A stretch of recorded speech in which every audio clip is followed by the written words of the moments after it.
Go to Mexico, for example, you'll find that the conquistadors built churches on top of so many ancient Mexican sacred sites. The Great Pyramid of Cholula is an example. It has a huge cathedral now built on the top of it. Of course. It's sort of capturing the culture by imposing their religion. Flattening your enemy's house and building your own on top of it. And taking it over. Yeah. But there are the human past is mysterious. There are layers upon layers, depths upon depths. We're just scratching the surface right now. And I hope I've played some small part in scratching the surface, and I again pay tribute to archaeology for the work that archaeologists do. Well, that's very charitable of you, and you most certainly have played a large role, certainly for me. I remember when I used to read that There's book. Cholula. There it is. And the church. That's incredible. Look how crazy that is. This is a fantastic man-made mountain. Yeah. You know, it's a huge thing. And right on top of it, perched there, as though to say, we own you now. So that's what it looks like now? Yeah, that's what it looks like So how do they know what exactly the structure looks like underneath it? What science are they using? There's more than 8 miles of tunnels have been cut through it by archaeologists. Wow. And they've got into the depths of it. It's a case where pyramids were constantly built on top of earlier pyramids, just as we've been discussing. Wow. So interesting. So that's the recreation of what it's actually like underneath it. Yeah, that's right. Wow. That's right. And all we can see is just mound of dirt. A mound of dirt with a big church on top. A big church on top. But the church is not nearly as impressive as the pyramid. That's just hilarious. It's not. They put their bullshit structure on top of something that's insane. And that's what it looks like. It just looks like a hill. It does. And the ancient name for it was man-made mountain. It was one of the things it was known. Well, there's quite a few of those in Mexico, right?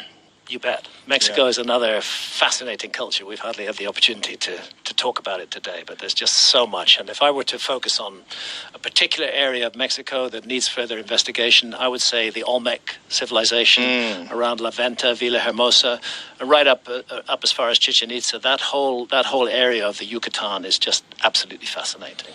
And the features of the Olmecs are so unique. That's what's interesting. They look unique. very African.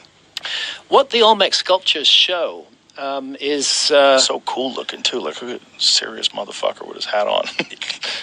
they show multi-ethnic people. It's fascinating that they show faces that we would definitely regard as African faces today, or perhaps Polynesian faces. Yeah, maybe Polynesian. But other faces are also shown there.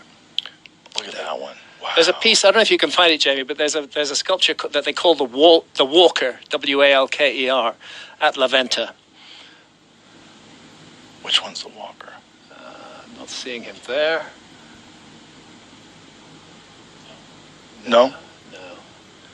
The Walker? There he is. Where is he? Ancient Inquiries, Olmec sculpture in La Venta Museum. It's in the bottom row, second from left. Bottom row, so that's... That one, yeah. Now, look at that individual. That's another ethnic group that seems to be represented there. Right, it looks like he's got a beard. He's got a beard for sure. And he's got some crazy hat on that looks like it has a tail on it.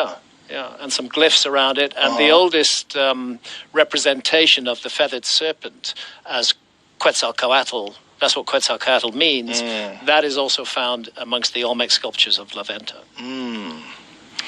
So much to dig into there. And what's the mainstream archaeologist explanation for the Olmecs? What do they think? They see them correctly as a predecessor culture to the Maya. The famous Mayan calendar was an Olmec calendar. Really? The Maya. Yeah, the Maya inherited it, derived it from the Olmecs. Olmec means rubber people. It's what the Aztecs used to call them because they lived in an area that produced rubber. But we don't know what they called themselves. Rubber trees. Yeah. Yeah, and what was their use of rubber back then? How did they use it? It's another thing. It's another discovery of the New World, an original plant tree of the New World, which came to benefit the whole world.